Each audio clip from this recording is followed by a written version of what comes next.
Cinema অনেক ধরনের হয়। Comedy, horror, thriller, romance, thought provoking, এক একটা আলাদা আলাদা জনার থাকে। কিন্তু আজ আমরা এমন একটা দুর্দান্ত সিনেমা নিয়ে কথা বলবো যেটায় ভূতও আছে, আবার থট প্রভোকিংও। ভাবতে অবাক লাগছে তাই না, যে ভূতের সিনেমায় আবার থট প্রভোকিং কী করে হয়। সেই কারণেই এই মুভিটার এক্সপ্লেনেশন জরুরি। তাই আর বেশি কথা না বলে আসুন শুরু করা যাক। তবে যারা এখনও চ্যানেলটি সাবস্ক্রাইব করেননি, করে নেবেন। এতে আমাদের মনোবল বাড়ে এবং কমেন্টে আপনাদের এক্সপিরিয়েন্স আমাদেরকে আরও ভালো করতে সাহায্য করে। গল্পের শুরুতে আমরা দেখি পূবেন্দু একজন গিটারিস্ট, যে একটা ব্যান্ডের সাথে বাজায় যারা ইউরোপ ট্রিপে যাবে শীঘ্রই। সে সেটা নিয়ে খুব এক্সাইটেড, কিন্তু দুর্ভাগ্যবশত তার নাম বাদ যায় ট্রিপ থেকে, কেননা স্পন্সর ইলেকট্রিক গিটারিস্ট চায় না। এদিকে তার খরচা চালানো কঠিন বলে গ্রুপের ম্যানেজার তাকে আইডিয়া দেয় যে সে যেন নিজের বাড়ি চলে যায় কয়েকদিনের জন্য, কেননা সে বড়লোক পুরোহিত বাড়ির ছেলে। তার বাবা ও দাদা খুবই নামকরা বড় পুরোহিত, কিন্তু পূবেন্দু সব ছেড়ে নাস্তিক হয়ে গেছে। কেন সেটা হয়েছে সেটা আমরা গল্পে পরে জানতে পারবো। সেই সময় তার বাবার জন্মদিনও কাছে ছিল, তাই সব মিলিয়ে পূবেন্দু বাড়ি ফিরে আসে। কিন্তু দেখা যায় তার বাড়ি আসাতে সবাই খুশি হলেও পূবেন্দু নিজের বাবার থেকে একটু ডিস্টেন্স মেনটেন করে কোনো এক কারণে। পূবেন্দুর দাদা কেনিয়াতে থাকে এবং খুব ভালো ইনকাম করে। পূবেন্দু তার কাকার সাথে খুব ক্লোজ, সেটাও বোঝা যায়। গল্পে এবার আমরা রূপেশকে দেখতে পাই, যে পূবেন্দুর আত্মীয় হয় এবং ছোটোখাটো পুজো করে, বড় পুজো করার চেষ্টায় আছে। সে একজন অ্যাসিস্ট্যান্ট খুঁজছে।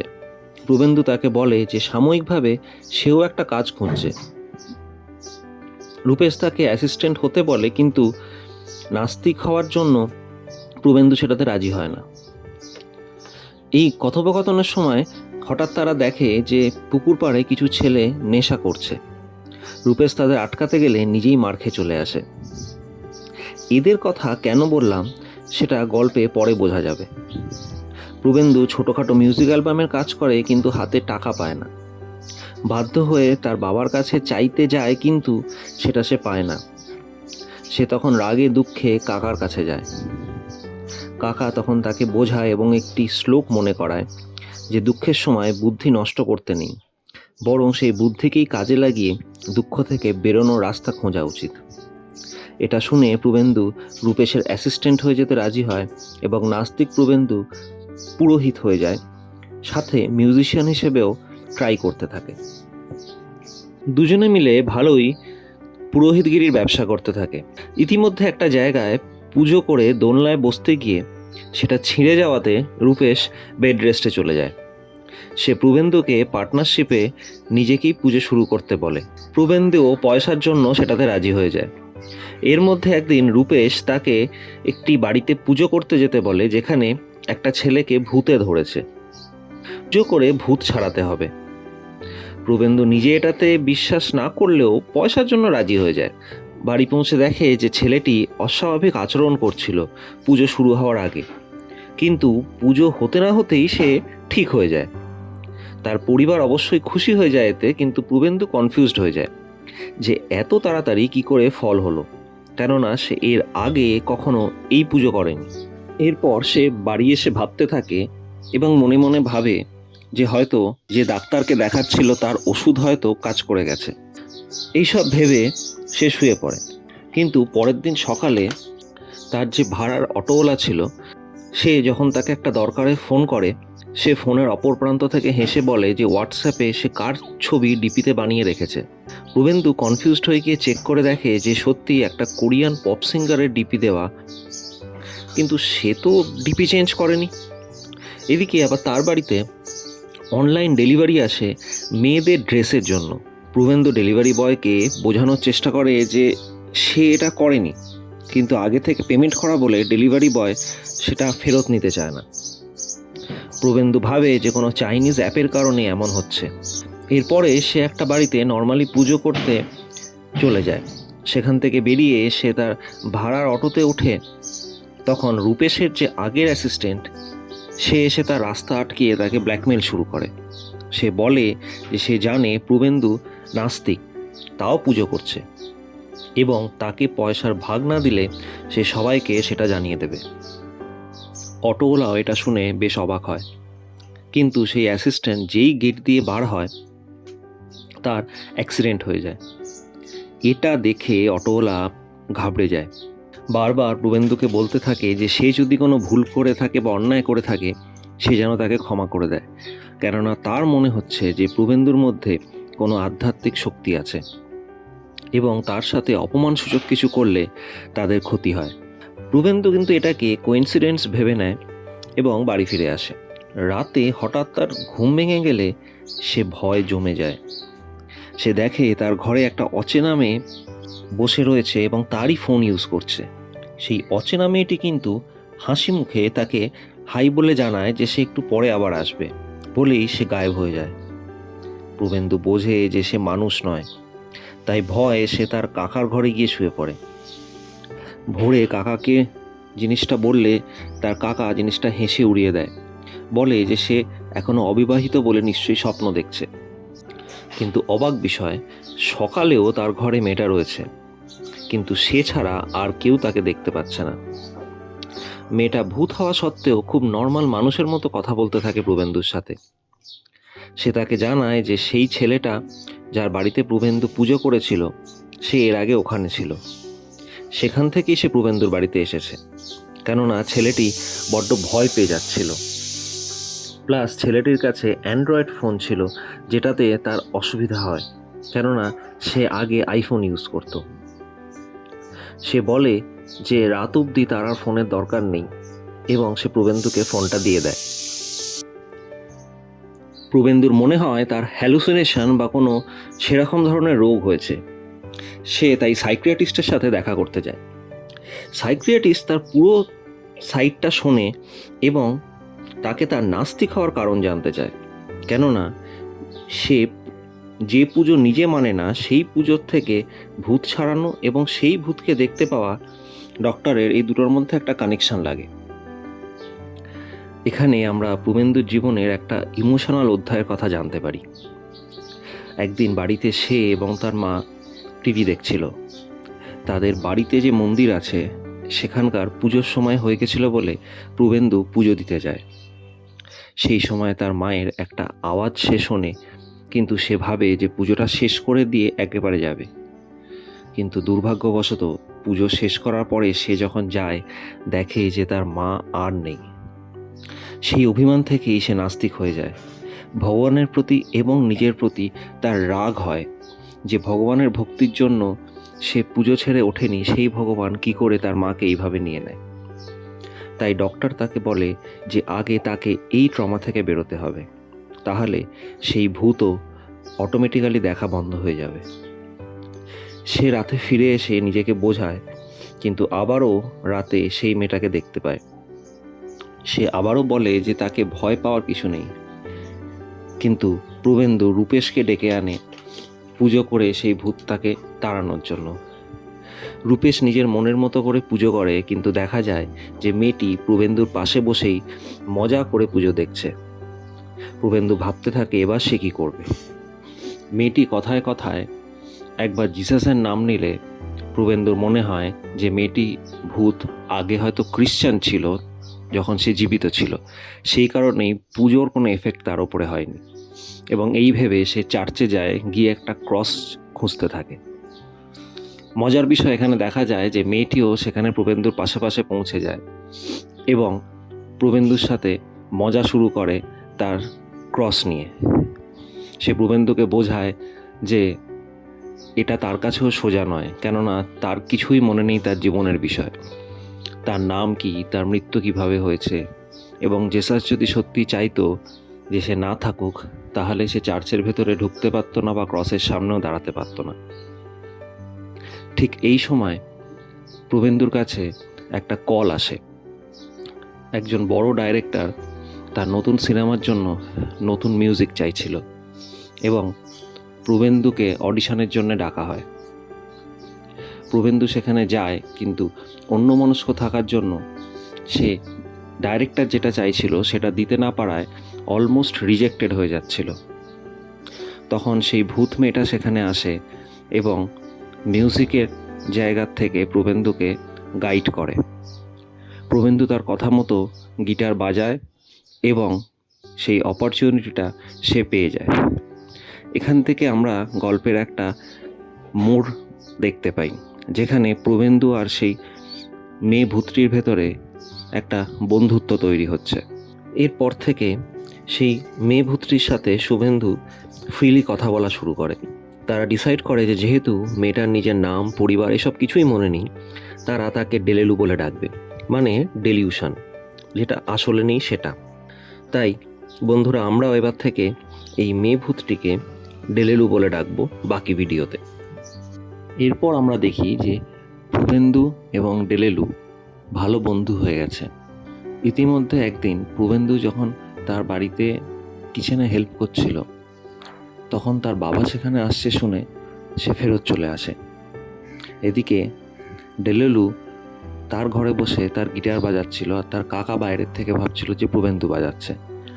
এরকম ছোটোখাটো মজার জিনিস ঘটতে থাকে এবং প্রবেন্দু ডেলেলুকে বারবার করে বাঁকতে থাকে যে সে না থাকাকালীন এইসব স্টান্ট না রে। সেখানে ডেলেলু তাকে জিজ্ঞেস করে যে তার বাবার সাথে সমস্যাটা কোথায়। তখন আমরা দেখতে পারি যে যেদিনকে প্রবেন্দু মা মারা যান, সেই দিনকে তাদের যে পোষা কুকুরটি রয়েছে সে খুব জোরে কাঁদতে শুরু করে এবং চিৎকার করতে শুরু করে, কেননা প্রবেন্দুর মায়ের সাথে তার কুকুরটি খুব ক্লোজ ছিল। কিন্তু প্রবেন্দুর বাবা অ্যানিমেল পছন্দ করেন না বলে তাদেরকে ওপরে চিৎকার করতে থাকেন এবং তাকে দূরে নিয়ে যেতে বলে প্রবেন্দুকে। প্রবেন্দু সারা জীবনের আক্ষেপ থেকে যায় যে প্রবেন্দুকে এবং তাদের পোষা কুকুরটিকে শেষবারের মতো তাদের মায়ের সাথে সময় কাটানোর সুযোগও তার বাবা দেননি। সেই অভিমানটাই প্রবেন্দুর মনে পোষা রয়ে গেছে এবং সেখান থেকেই তাদের দূরত্ব। ডেলেলু তাদেরকে বোঝায় যে এখন তো তার বাবা সেই কুকুরটা যথেষ্ট খেয়াল রাখেন, তিনি হয়তো তার ভুল বুঝতে পেরেছেন, তো তারা যেন এই অভিমান ভুলে আবার নতুন করে শুরু করে সম্পর্কটাকে। এরপর আমরা দেখতে পাই যে প্রবেন্দু ও ডেলেলু একে অপরের সাথে টাইম স্পেন্ড করছে। তারা একটা মেলাতে যায়, সেখানে ডেলেলু তার সুপার পাওয়ার ইউজ করে বেলুন ফাটাতে সাহায্য করে প্রবেন্দুকে। এরকম নানান মজার জিনিস হতে থাকে। এখানে একটা জিনিস বলা দরকার যে ডেলেলুর মধ্যে একটা ক্ষমতা ছিল যে সে যদি কারো ড্রেস অনেকক্ষণ ধরে ভালো করে অবজার্ভ করতো, তাহলে সে সেটা পরে নিতে পারত। এইভাবেই ডেলেলু মেলাতে একটা মেয়েকে শাড়ি পরা অবস্থায় দেখে সে সেটাকে কপি করে নেয় এবং কিছুক্ষণ পরে তারা সেই পুকুর পাড়েতে গিয়ে বসে, যেটা গল্পের শুরুতে আমরা দেখেছিলাম, যেখানে রূপেশ আর প্রবেন্দু বসে কথা বলছিল এবং কিছু গাঁজাখোর ছেলেরা তাকে অ্যাটাক করে। সেখানে বসে আবারও ডেলেলু প্রবেন্দুকে বোঝানোর চেষ্টা করে যে সে এত সামনে থেকে ভূত দেখছে, তা সত্ত্বেও কী করে সে ভগবানকে বিশ্বাস করছে না বা মানছে না। প্রবেন্দু জানায় যে ভূতকে সে দেখতে পাচ্ছে, কিন্তু ভগবানকে সে দেখতে পাচ্ছে না। ডেলেলু তাকে খুব সুন্দর মিউজিকের উদাহরণ দিয়ে বোঝায় যে মিউজিক আসলে বেরোয় কিন্তু আমাদের ট্যালেন্ট আর প্র্যাকটিসের থেকে। আগে আমাদের মনে এবং মস্তিষ্কে সেই মিউজিকের সম্ভাবনা, সেই মিউজিকের উৎপত্তি ঘটে। তো তুমি সেইভাবেই ভেবে নাও যে ট্যালেন্টটা হচ্ছে ভগবান আর প্র্যাকটিসটা হচ্ছে আরাধনা। প্রবেন্দু মজা করে বলে যে ভূতের মুখেতে ভগবানের কথা শুনতেও অদ্ভুত লাগছে। এই মজার ভেতরে প্রবেন্দু চেষ্টা করে যে ডেলেলুর একটা ছবি তুলতে, কিন্তু অবশ্যই যেহেতু সে ভূত সেটা আসে না। কিন্তু সেই পুকুর পাড়ের উল্টো দিকেতে বসে থাকা সেই ছেলেগুলো ভাবে যে তাদের হয়তো ছবি তুলছে এই অনৈতিক কাজকর্ম তারা যে করছে সেটার এগেনস্টে। তারা সেখানে চলে আসে এবং তার ফোন ছিনিয়ে নেয়। প্রবেন্দু প্রথমে কথা বলে জিনিসটাকে শান্ত করতে চাইলেও তারা সেটা শোনে না এবং ডেলেলু প্রবেন্দুকে বারবার করে বলে যে এদের উচিত শিক্ষা দেওয়া উচিত। এখানে আমরা দেখতে পাই যে ডেলেলু প্রবেন্দুর ভেতরে এমন কিছু ক্যারেক্টার্স খুঁজে বার করছে, তার চরিত্রের এমন কতগুলো দিক সামনে আনছে যেগুলো সে নিজেই অ্যাভয়েড করে। বাধ্য হয়ে প্রবেন্দু তাদেরকে সমুচিত শিক্ষা দেয় এবং তার ফোন ফেরত নিয়ে নেয় এবং তাদেরকে বলে যে এই পুকুর পাড়েতে যেন কোনোদিন আর তাদেরকে না দেখা যায়। এরপর প্রবেন্দুকে মুম্বাই যেতে হয় তার মিউজিক রেকর্ডিংয়ের জন্য। এর মধ্যে ডেলেলুর এইটুকু মনে পড়ে যে তার মৃত্যুর আগে কেউ তাকে ইয়েস বলে এবং তারপরই তার মৃত্যু হয়, কিন্তু কে ইয়েস বলেছিল, কিসে ইয়েস বলেছিল সেগুলো তার মনে পড়ছে না। প্লেনে যেতে যেতে ডেলেলু প্রবেন্দুর পাশে বসা মেয়েটির শরীরে ঢুকে যায় এবং প্রবেন্দুর সাথে কথা বলতে থাকে। এই দৃশ্যটা ফানি, কেন প্রথমে প্রবেন্দু বুঝতে পারছিল না যে একটা অচেনা মেয়ে কেন হঠাৎ তার সাথে ফ্রেন্ডলি হচ্ছে। ডেলেলু তাকে বলে যে ফ্লাইটে উঠে তার মনে পড়ছে যে সে ব্যাঙ্গালোরে ছিল এবং ফ্লাইটে যাতায়াত করত, কিন্তু যত তার নিজের কথা মনে পড়ছে তত যেন তার হালকা লাগছে। প্রবেন্দু জানায় যে সে মোক্ষের দিকে এগোচ্ছে, তাই তার হালকা লাগছে। এইভাবে যত মনে পড়বে তত আস্তে আস্তে সে মুক্তি পেয়ে যাবে। কিন্তু ডেলেলু যেন কেন একটা দুঃখিত হয়ে যায়। সে বলে যে সে চলে গেলে প্রবেন্দু তাকে মিস করবে না।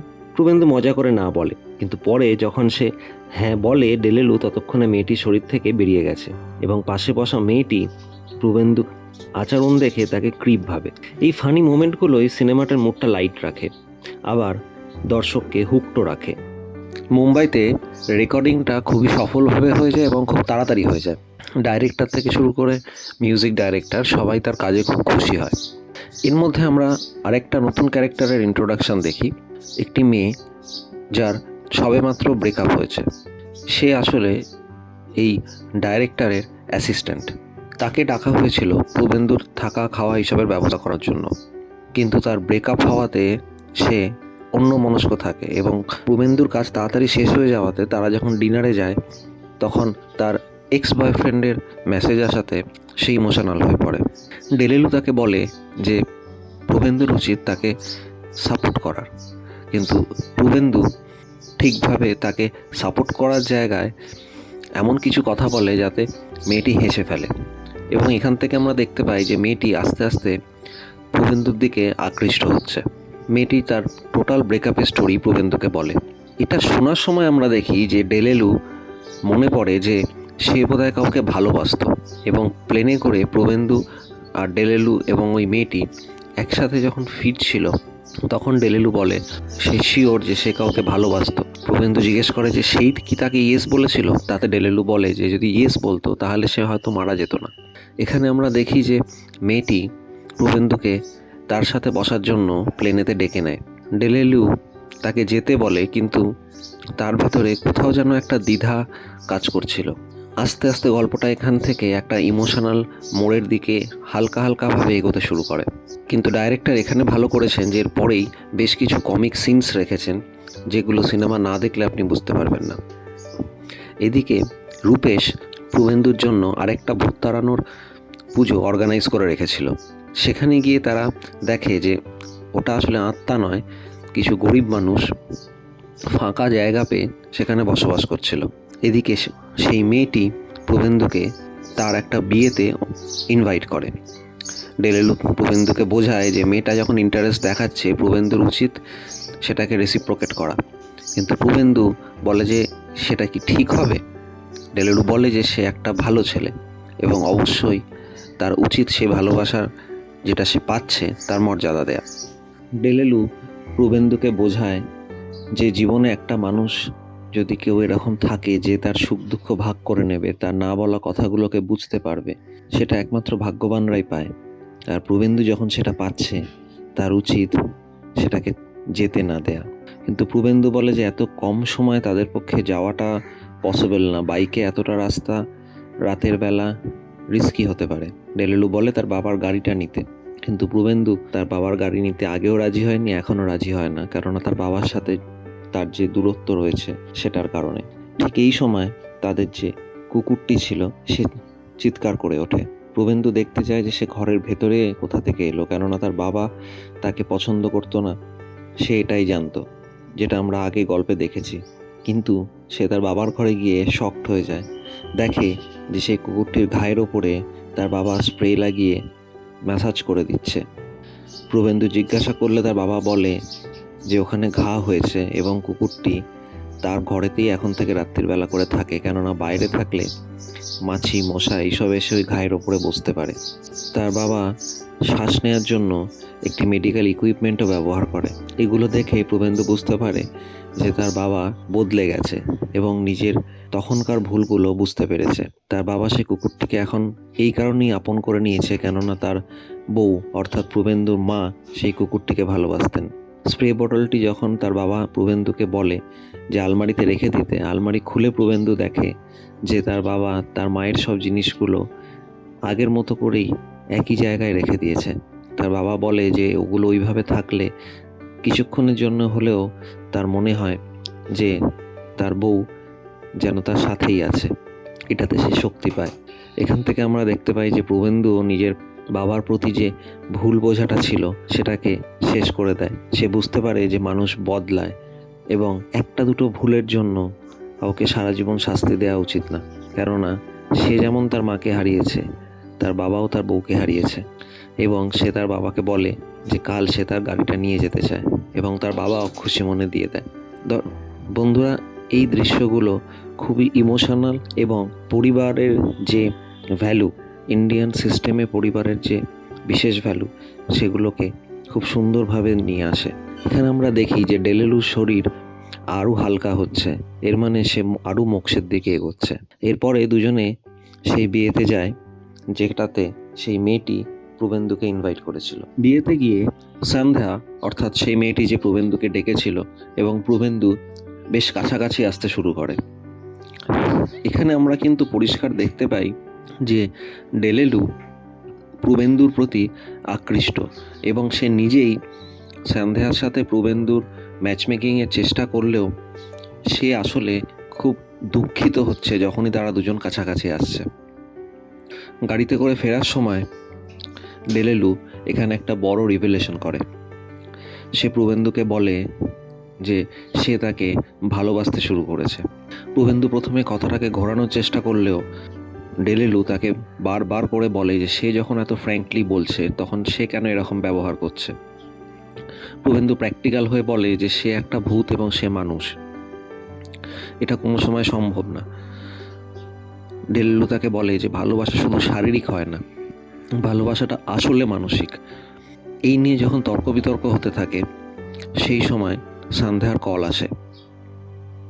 প্রবেন্দু ডেলেলুর ওপরে রেগেছিল, সে কারণে সে বলে যে তার কিছু প্রাইভেসি চাই সন্ধ্যার সাথে কথা বলার জন্য। সেই জন্য সে ডেলেলুর হাত থেকে রেগে ফোনটা ছিনিয়ে নিয়ে দরজা খুলে মেন রোডেতে আসতে যায় এবং সেই মুহূর্তে একটা গাড়ি অলমোস্ট প্রবেন্দুকে ধাক্কা মারতে মারতে সাইড কাটিয়ে চলে যায়। প্রবেন্দু একটুর জন্য রক্ষা পেয়ে যায়। নেক্সট ফ্রেমেতে আমরা দেখতে পাই যে প্রবেন্দু গাড়ির মধ্যে তাকিয়ে দেখে যে ডেলেলু সেখানে নেই। সে কিছু ভাবার আগেই ঘুরে দেখে যে ডেলেলু তার পেছনে দাঁড়িয়ে এবং প্রথমবার ডেলেলু তাকে জড়িয়ে ধরে এবং সত্যিকারের তার শরীর প্রবেন্দুকে জড়িয়ে ধরতে সক্ষম হয়। যে মুহূর্তে এই ঘটনাটা ঘটে প্রবেন্দু ডেলেলুর পাস্ট লাইফ সম্পর্কে সমস্ত কিছু দেখতে শুরু করে। সে দেখে যে তার একটা সুন্দর পরিবার ছিল যেখানে তার বাবা মা এবং ভাই ছিল। তারা একটা ডিনার টেবিলে বসে আছে এবং ডেলেলু তার বাবার মাধ্যমে তার মাকে বলছে যে তার যে ছেলেটিকে পছন্দ সে পরের দিন মিট করতে আসবে এবং তারা যেন তাকে মিট করে, আগের থেকে যেন জাজ না করে। তার বাবা খুবই ফ্রেন্ডলি এবং তার মাকে রাজি করিয়ে নেয়। তারা পরের দিনকে গাড়ির ভেতরে বসে সেই ছেলেটির জন্য ওয়েট করছিল। সেই সময় ডেলেলুর ফোনেতে মেসেজ আসে যে সে আসছে না। ডেলেলু তাকে মেসেজ ব্যাক করে, ছেলেটি ফোন করে। তার বাবা মার সামনে কথা বলতে সে চাইছিল না বলে ডেলেলু গাড়ির দরজা খুলে ফোনটা রিসিভ করতে বেরোয়, কিন্তু অন্যমনস্ক থাকার জন্য দেখে না যে উল্টো দিক থেকে গাড়ি আসছিল এবং তার অ্যাক্সিডেন্ট হয়ে যায়। ঠিক সেমভাবে যেভাবে একটু আগেই প্রবেন্দু রাগের চোটেতে গাড়ির দরজা খুলে পেছন না দেখেই মেন রোডে উঠে পড়েছিল। এরপরে আমরা দেখতে পাই যে সে হসপিটালে কোমা স্টেজেতে রয়েছে এবং ডাক্তাররা বলে যে ভেন্টিলেটরের সাহায্যে একমাত্র তাকে বাঁচিয়ে রাখা সম্ভব। এতে সেও কষ্ট পাচ্ছে এবং আখেরে এতে কোনো লাভ নেই।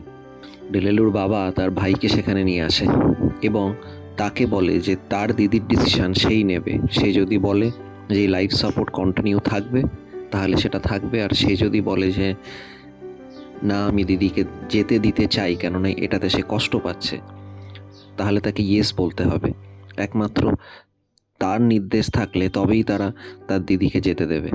ডেলেলুর ভাই দিদির এই কষ্ট আর সহ্য করতে না পেরে সে বলে যে আমি ইয়েস বললে যদি দিদির কষ্ট থেকে মুক্তি পায় তাহলে আমি ইয়েস বলছি। এবং এই ইয়েসটাই সেই ইয়েস ছিল যেটা ডেলেলুর মনে ছিল, যে কেউ একটা ইয়েস বলার পরেই সেই পৃথিবীর থেকে চলে যায়। এরপরে ডেলেলু তার বাবার নাম, তারা কোথায় থাকতো, তাদের প্ল্যান্টেশন, সমস্ত কিছু প্রবেন্দুকে বলতে পারে, কেননা তার এখন সব মনে পড়ে গেছে। প্রবেন্দু তাকে বারবার জিজ্ঞেস করে যে তার নাম কি, কেননা আমরা বুঝতে পারি যে প্রবেন্দুও যতই প্র্যাকটিক্যাল সাজুক, মনে মনে তারও ডেলেলুর প্রতি একটা ভালোবাসার দিক তৈরি হয়েছিল। এখানে আরেকটা টুইস্ট আসে, যেখানে ডেলেলু হেসে বলে Delulu means delusion, means Maya. Maya Matthew. এটা খুবই অর্থবাহী একটা জায়গা।